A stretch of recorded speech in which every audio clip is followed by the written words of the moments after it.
그래도 이렇게 답변해 주시니까 너무 좋은 것 같습니다. 안식일 하면 가장 많이 떠오르는 것, 행복이죠. 행복입니다.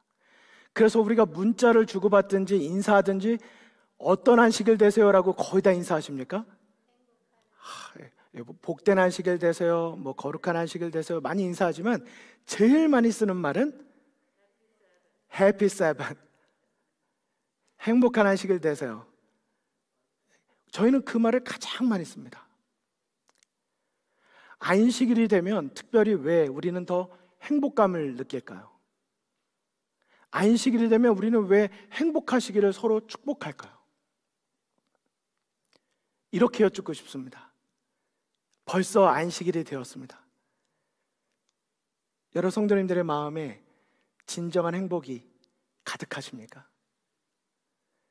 아니면 이 예배 시간에 임하시고 몸을 구별하여 이 곳까지 안식일 예배 이 성전까지 오심에도 불구하고 여전히 내 마음에는 내려놓지 못한 또 다른 근심과 걱정과 염려가 내 마음의 한 구석을 가득 채우고 있으십니까?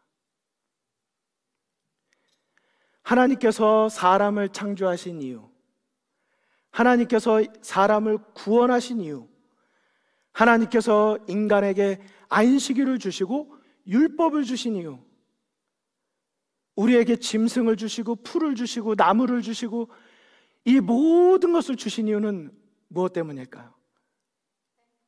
하나님께서 우리가 행복하기를 원하셔서 주신 것입니다. 이것을 잘 이해하지 못하면 율법, 십계명, 안식일 이런 얘기 나왔을 때 행복하다는 느낌보다는 무거운 짐처럼 여겨지실 수 있습니다. 그것은 오해입니다. 진정으로 하나님께서 왜 우리에게 이것을 주셨는가, 하나님의 품성을 바르게 이해하고 그분의 마음을 우리가 깨닫는다면 우리요 구원을 얻기 위한 조건으로 율법이나 안식일이나 십계명이나 그 어떤 것을 지키는 것이 아니라 하나님께서 우리를 행복하게 해주시기 위해서 구원해 주시고 그 구원을 축복으로 주셨다는 것을 우리는 깨닫고 알게 되는 것입니다. 그런 의미에서 볼 때 안식일 그러면요, 어렸을 때 학생 때는 일단 수업이 일찍 끝나서 좋았습니다. 금요일이 되면 괜히 마음이 막 들떠요.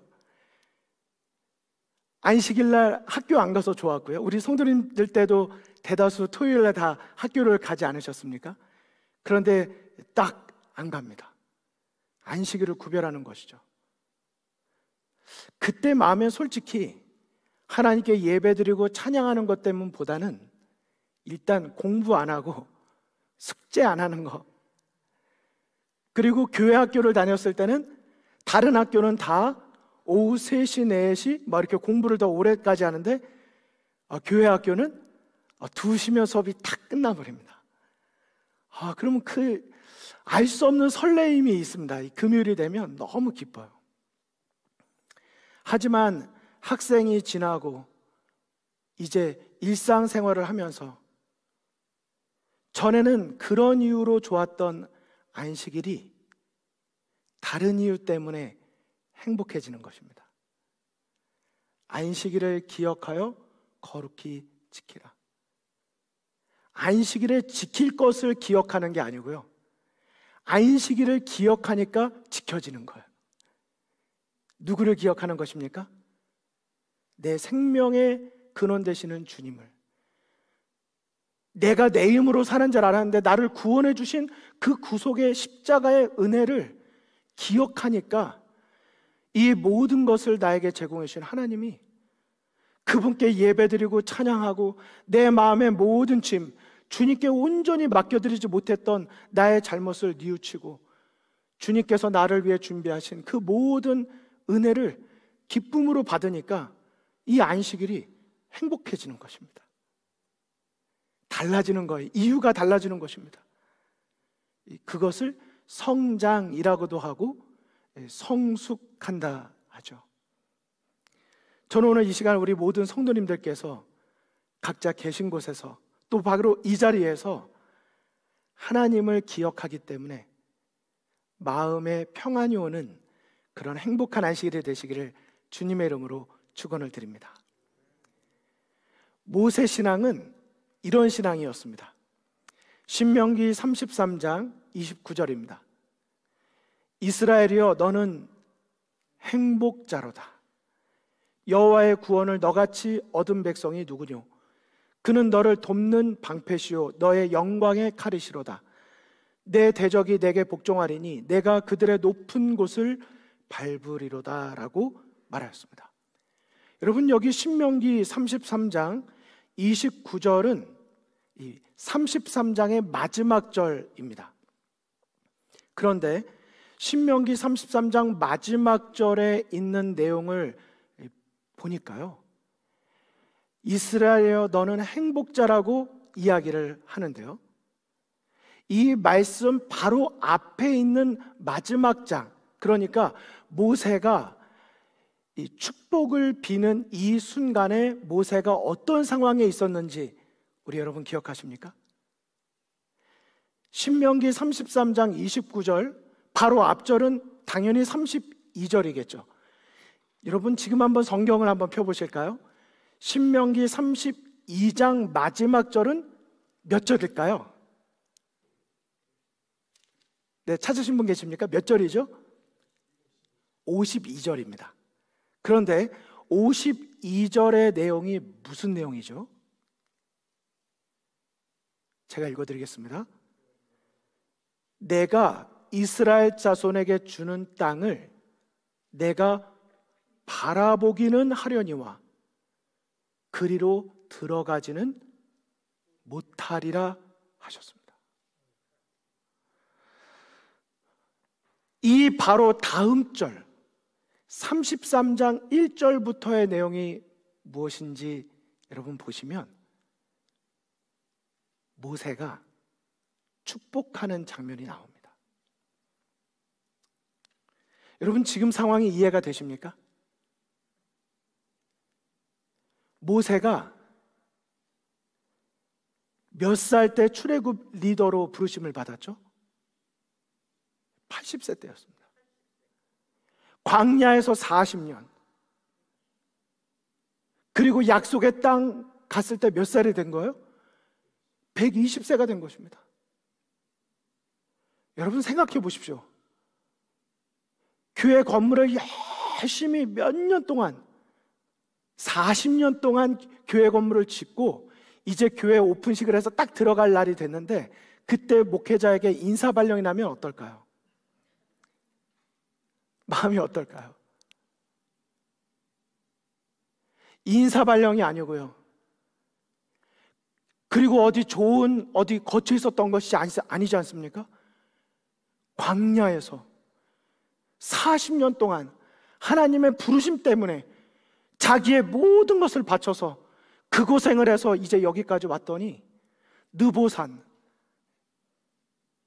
이제 약속의 땅이 바라보이는 바로 여기까지 왔는데 하나님께서 뭐라고 하셨습니까?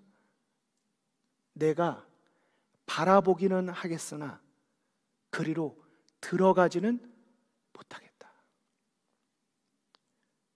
입장을 바꿔서 생각해 보시면 이 순간이야말로 불평과 원망이 시작돼야 될 바로 그때입니다. 모세의 심정이 어땠을까요? 이 말을 들었을 때. 하지만 모세는 우리에게 오늘 4가지 교훈을 줍니다. 첫째, 모세는 원망과 불평이 시작될 수 있는 바로 그 순간에 하나님을 원망하기보다는 오히려 타인을 축복하기 시작합니다. 두 번째요, 모세는 참 행복에 대해서 언급하는데요, 조금 전에 보셨던 신명기 33장에 있는 말씀과 같이 이스라엘이여 너는 행복자로다, 너와 같이 구원을 얻은 자가 누구냐라고 이야기하면서 참 행복이 구원에 있음을 선포합니다. 세 번째입니다. 모세는 하나님은 여전히 우리의 돕는 방패가 되신다고 말하면서 하나님을 의지함이 행복이라고 선포합니다. 그리고 마지막으로 모세는 자신을 구원하신 하나님을 잊지 아니하고 감사한 마음으로 자신이 참 행복자임을 고백합니다. 이것이 모세의 신앙이었습니다. 눈앞에 보이는 약속의 땅에 들어가지 못한 것으로 인하여 원망과 불평의 삶을 선택한 것이 아니라, 그럼에도 불구하고 내가 이 땅에서 누릴 수 있는 가장 큰 행복은 이 땅의 어딘가가 아니라 하나님 안에서 얻은 구원임을 잊지 않은 것입니다. 모세는 하나님을 여전히 의지할 수 있다면, 돕는 방패로 그분을 믿고 있다면 그는 행복자라고 말합니다. 이스라엘이여 너는 행복자로다 라고 말하고 있지만 사실은 그 고백이 누구의 고백입니까? 누구를 향한 말이었습니까? 모세가 자기 자신의 고백으로 선포하고 있는 것입니다. 여러분, 그럴 때 있잖아요. 누군가에게 말하지만 사실은 누구에게 말하고 있는 거예요? 내 자신에게 말하는 거 있지 않습니까?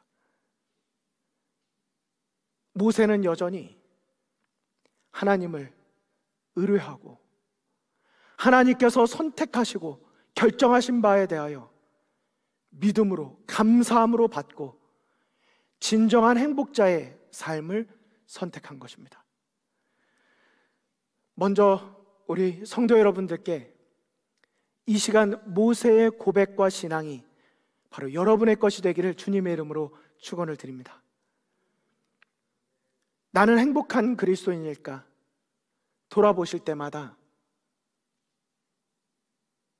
이 땅의 그 무엇을 보고 기준으로 삼는 것이 아니라 이미 죽을 수밖에 없던 나를 구원해 주신 하나님의 은혜를 바라보기에 여전히 마음으로 나는 행복자라고,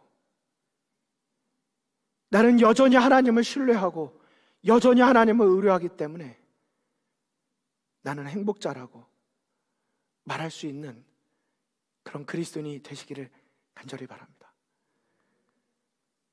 여러분의 신앙은 어떻습니까? 행복한 그리스도인의 삶을 살고 계십니까? 어느 날 보다 보니까 이런 장면이 있더라고요. 페이크와 팩트 사이에 이렇게 놓여져 있는 것입니다. 팩트로 놀 것인가, 페이크로 놀 것인가 하는 것이죠. 사실 우리가 교회를 오면 인사합니다. 행복한 안식일입니다. 다 인사합니다. 여러분, 우리는 행복한 척하는, 행복하게 보이는 그리스도인으로 있을 때는 있지 않습니까? 진정으로 마음속에 나는 참 행복자라고 그렇게 생각하면서 또 옆에 있는 성도님께 인사할 때도 행복한 안식일입니다 라고 말하면서도 마음속으로는 이분 지금 굉장히 행복하지 않으실 텐데, 요즘에 사업도 어렵고 요즘에 자녀 문제도 있고 요즘에 가족에 대한 어떤 아픔도 있고, 혹시 우리는 이렇게 생각하고 있지는 않습니까? 우리는 나만이 아니라 상대방 분을 보고 행복한 안식일입니다 라고 인사하실 때마다 마음속에 그분을 향한 기도가 포함되어 있기를 간절히 소망합니다. 하나님, 이분이 삶의 현실 가운데 아픔과 고난과 시련 중에 계십니다. 그런 중에도 하나님을 의뢰하기에, 그런 중에도 우리가 얻은 그 은혜의 구원을 믿기에 하나님, 행복한 안식일을 맞이할 수 있도록 축복해 주십시오. 여러분, 그렇게 기도하는 마음으로 우리가 서로 인사한다면 어떠실까요? 저는 하나님께서 그런 교회, 그런 성도님과 함께 하시는 줄을 믿습니다. 또 우리가 그런 기도의 마음을 갖게 되시기를 간절히 바랍니다. 여러분, 여기 한 철학과 교수님이 계십니다. 연세대 철학과 명예교수 김형석 교수님이십니다. 2021년 현재 실제로 살아계시고 연세는 102세가 되셨습니다. 굉장하시죠? 이분께서 이렇게 중앙일보 기사의 인터뷰에 말씀하셨습니다. 100년을 살아보니 알겠다. 근데 사실 100년을 살아보니 이렇게 많이 말씀하시지만 실제 100세를 넘으신 분이 이렇게 말씀하시니까 정말 이 말은 맞는 것 같아요. 근데 그분께서 뭐라고 말씀하셨냐면 절대로 행복할 수 없는 두 부류가 있다.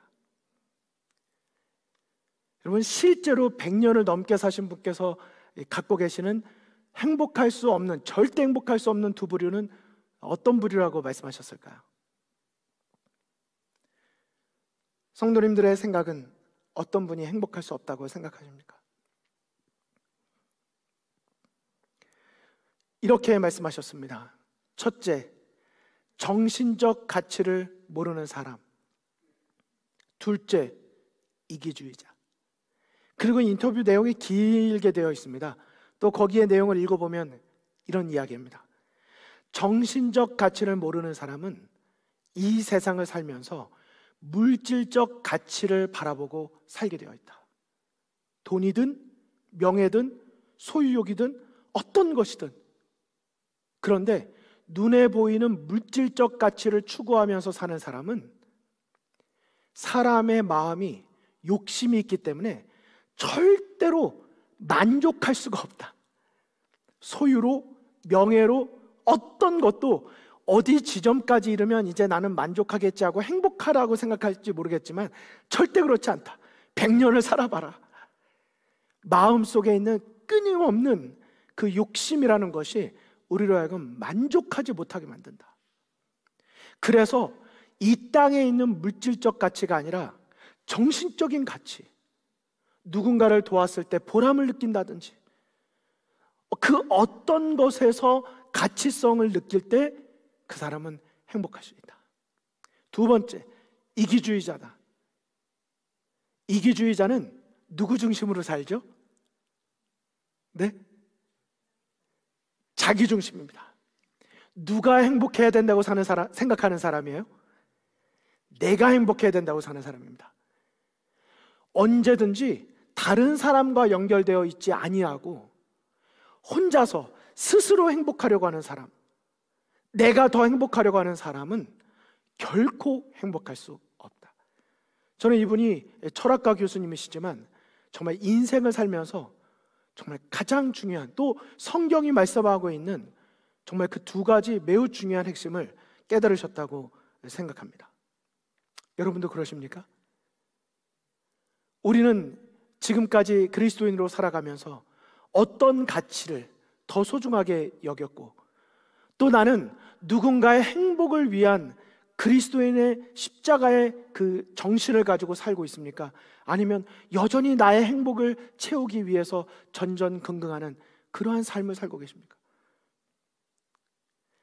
조금은 극단적인 예가 될 수 있지만 제가 한번 검색을 해보니까요, 로또 복권의 심리학이라는 제목으로 BBC 코리아에서 나온 뉴스가 있더라고요. 로또에 당첨되면 정말 행복할까? 여러분, 행복할까요? 안 행복할까요? 네, 이렇게 여쭤보면 답변하기가 어려우시지만 한 번쯤은 그런 생각 안 해보셨나요? 나도 그냥 복권 한번 그냥 딱 사서 했는데 당첨되면 얼마나 좋을까? 이런 생각 안 해보셨나요? 그런 기사 나올 때마다 정말 좋겠다, 부러운 생각이 들지 않습니까? 그런데 여기 통계가 쭉 나오고요, 이야기합니다. 대부분이 파산에 이르게 됐다. 근데 거기 막 계산을 다 해놨어요. 뭐 얼마를 받아서 어떻게 되면은 그 사람은 하루에 5,500만 원씩은 매일같이 써야 된다. 매일같이 5,500만 원씩 써야 된다. 뭐 어떤 경우에 그렇겠죠? 여러분 생각해 보십시오. 매일같이 5,500만 원을 써야 된대요. 기쁘지 않으시겠습니까? 그런데 정신적 가치를 모르고 물질적 가치를 위해서 또 나를 위한 것으로 그것이 치우친다면 어떨까요? 제가 한국과 미국을 이렇게 나누기를 원하지 않았지만 그냥 발견된 기사의 내용만 가지고, 실제 기사만 가지고 잠깐 말씀을 드리면 이런 뉴스가 얼마 전에 나왔더라고요. 별다른 벌이가 없었던 남편 대신 생계를 꾸리던 아내가 있었습니다. 여기 그림에 보시는 것처럼 이 포장마차에서 이렇게 정말 어렵게, 남편 직장이 없기 때문에 남편과 가족의 생계를 다 이끌어야 됐던 한 여자분이 계셨습니다. 근데 오른쪽에 보시는 것처럼 변변찮은 직장도 없이 직업도 없이 계셨던 그 남편분께서 로또를 사셨는데 1등이 되신 거예요. 근데 그 1등 당첨 금액이 얼마인지 아십니까? 7억 8천만 원. 여러분, 7억 8천이면 보통 돈이 아니지 않습니까? 그런데 이 부부가 2000년에 결혼했는데 노점상의 수입과 일부 보험금으로 생계를 이어가던 중에 작년 1월달, 2020년 1월달에 로또 1등에 남편이 당첨된 것입니다. 자, 이제는 고생 끝, 뭐가 시작돼야 돼요? 고생 끝, 행복이 시작돼야 되지 않습니까?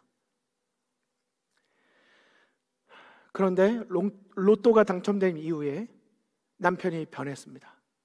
아내에게 폭언을 일삼고 장모든 등 처가 식구를 무시하기 시작했습니다. 남편 행동에 불만이 쌓여갖고 부부싸움이 잦아지기 시작했습니다. 그리고 아내는 남편이 자신 모르게 대출받아서 땅 구입한 사실을 알게 돼서 시비가 붙었습니다.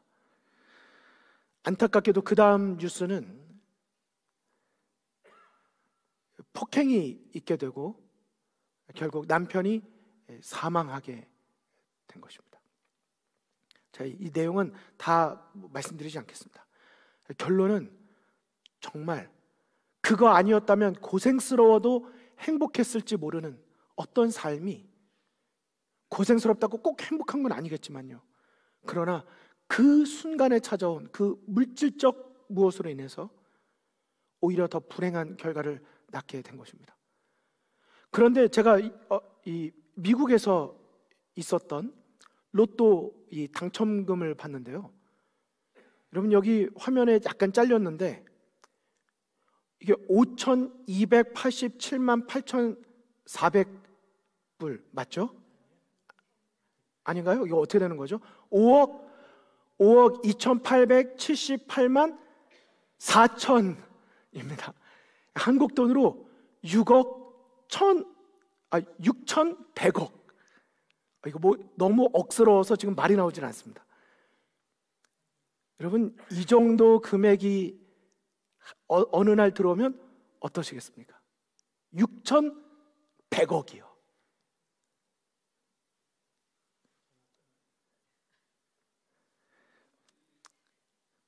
이 기사를 보면 이분들께서, 이 부부가 딱 받는 순간 결심을 합니다.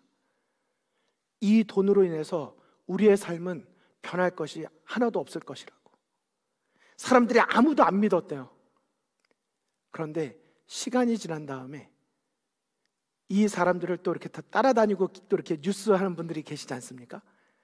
확인을 해보니까 일상하고 똑같은 집에, 전에 살던 집에 여전히 살고, 전에 살던 차 조금 바뀌었대요. 그거 외에는 달라진 게 없더랍니다. 그리고 그들이 한 가지 딱 한 것이 있는데, 그들에게 생긴 재정을 잘 저축해 놓고 정말 그들이 의미 있는 그들의 삶을, 누군가를 더 복되게 해줄 수 있는 그 일에 쓰고 있다고 하는 기사였습니다. 똑같이 세상에 어떤 그 무슨 상황에 변화가 있었음에도 불구하고 결과가 달라진 것이죠.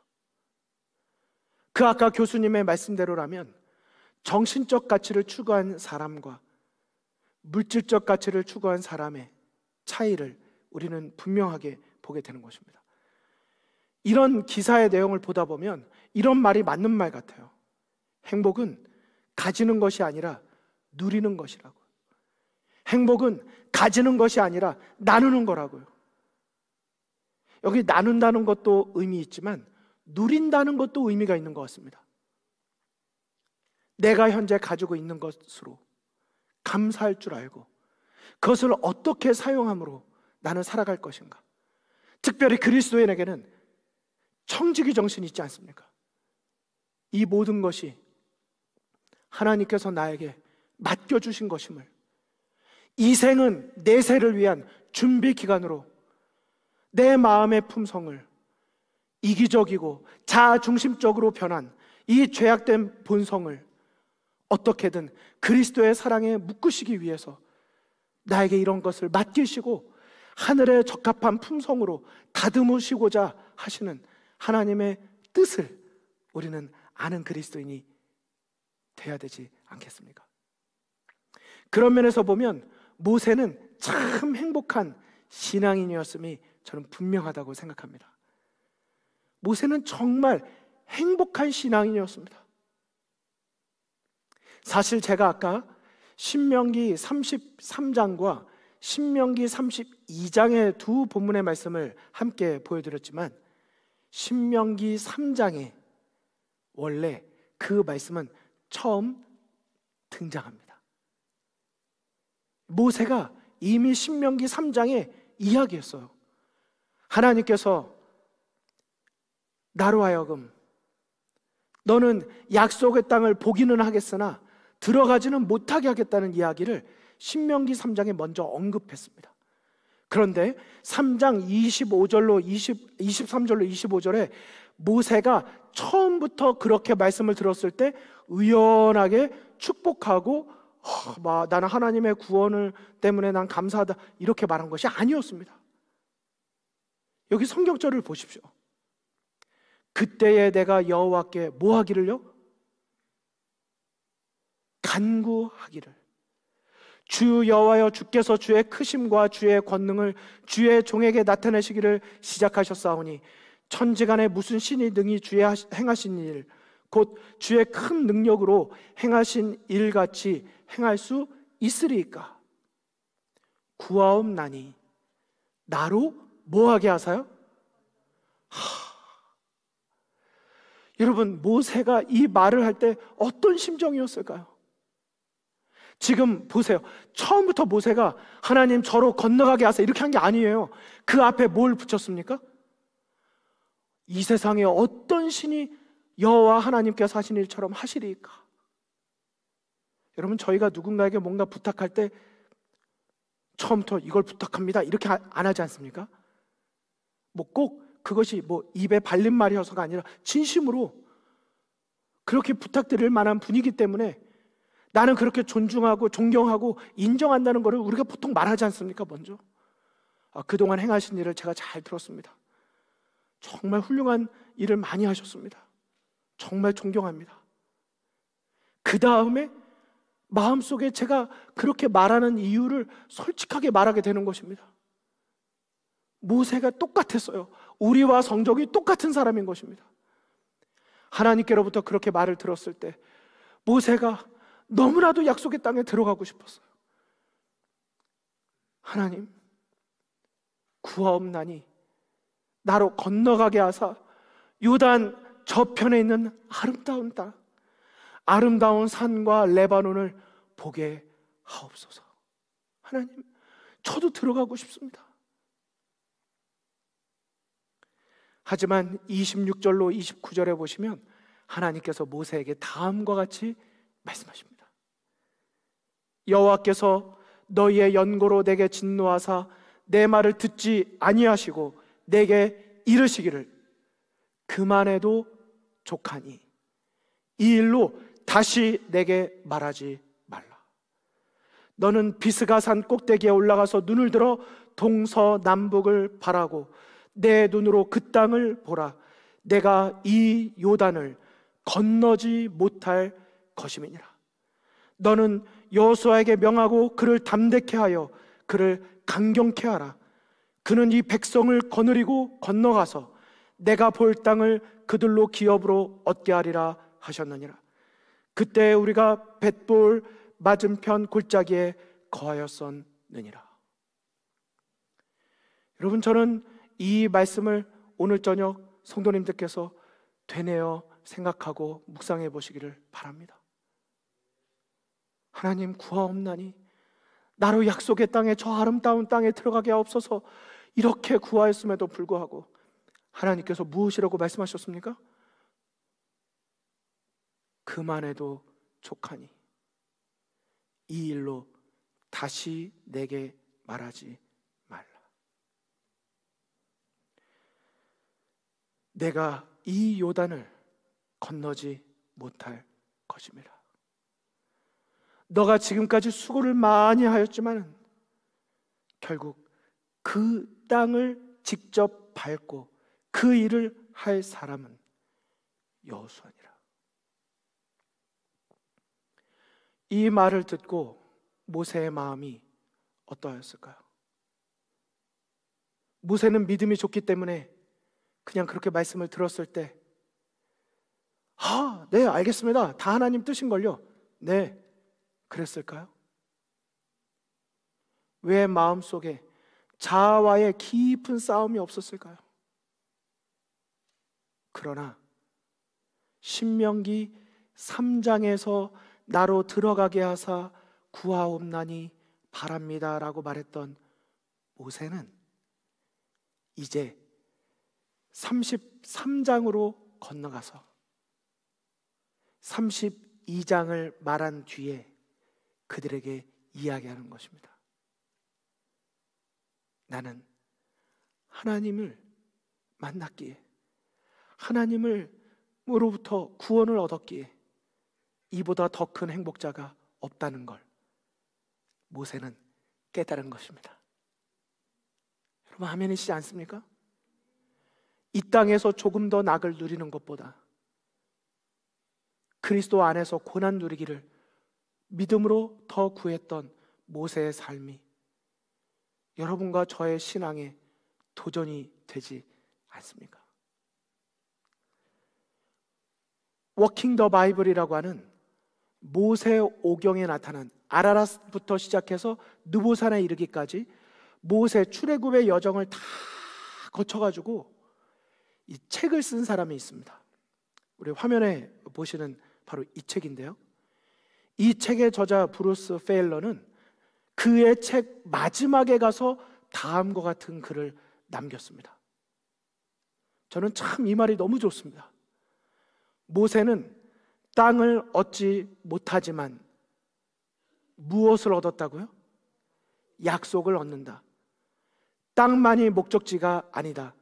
인간이 신과 조화를 이루며 사는 곳, 그곳이 바로 목적지다. 궁극적으로 볼 때 성서가 묘사한 광경을 볼 수 없다는 것은 문제가 되지 않는다. 모세가 보는 것은 우리가 보는 것과는 다르기 때문이다. 결국 그는 그 땅을 보고 있지도 않았다. 그는 우리가 보아야 하는 곳을 보고 있었다. 그는 하나님을 보고 있었던 것이다. 모세가 갔던 곳을 다 따라가 보고 성경이 기록한 것이 다 보이나 다 이렇게 살펴보니까 그러지 않은 거예요. 하지만 성경은 어떻게 다 그것이 보인다고 말했을까? 이 저자는 그것을 답을 찾은 것입니다. 모세는 땅을 얻지 못했지만 하나님을 얻었고, 그 땅을 직접 가서 보지는 못했지만 그는 직접 나와 함께 하시는, 나를 여기까지 인도하신 하나님의 은혜를 믿고 붙잡고 있었기 때문에 그는 결국 신명기 33장의 그 고백, 29절의 그 고백을 할 수 있었다고 하는 것입니다. 이 내용을 딱 보고 나니까 히브리서 11장의 말씀이 딱 기억이 나는 거예요. 그리고 모세에 대한 히브리서 기자의 그 고백이 답이 딱 나오는 것입니다. 믿음으로 모세가 낳았을 때에 그 부모가 아름다운 아이임을 보고, 네, 우리 화면을 보여주실까요? 석 달 동안 숨겨 임금의 명령을 무서워 아니하였으며 믿음으로 모세는 장성하여 바로의 공주의 아들이라 칭함을 뭐하고요? 이 땅에서의 명예와 모든 것을 거절하고 도리어 하나님의 백성과 함께 고난받기를 잠시 죄악의 낙을 누리는 것보다 더 좋아하고 그리스도를 위하여 받는 능욕을 애굽의 모든 보화보다 더 큰 재물로 여겼으니 이는 상주심을 바라봄이라. 믿음으로 애굽을 떠나 임금의 노함을 무서워 아니하고 곧 보이지 아니하는 자를 어떻게 했습니까? 보이지 아니하는 자를 보는 것 같이 하였다라고 말한 것입니다. 보이지 아니하시는 하나님을, 보이지 아니하시는 하나님의 약속을 믿음으로 모세는 보았다고 말씀하고 있는 것입니다. 그렇기 때문에 모세는 이 땅에서 참으로 행복한 그리스도인이 될 수 있었던 것입니다. 오늘 말씀의 제목은 참 행복, 모세 신앙의 회복입니다. 우리 회복 말씀 시리즈 9번째입니다. 성도 여러분, 우리 마음에 하나님께서 모세의 신앙을 회복시켜 주시기를 간절히 바랍니다. 그래서 우리의 마음에 형편이 어떠하든지 하나님을 눈에 보이는 것처럼 보기에 하나님을 의지함으로 우리가 진정으로 나는 행복자라고 고백할 수 있게 되기를 간절히 소망합니다. 저는 오늘 말씀을 마치면서 빌립보서 4장 11절에 있는 이 말씀을 우리 성도님들과 함께 읽고 오늘 말씀을 마치도록 하겠습니다. 다 함께 읽겠을까요? 시작. 내가 궁핍함으로 말하는 것이 아니라 어떠한 형편에든지 내가 자족하기를 배웠노니. 이렇게 예수 그리스도를 바라보기에 그분의 약속 안에서 믿음으로 늘 자족하기를 배우는 행복한 그리스도인이 되시기를 간절히 바라면서 말씀을 마치겠습니다.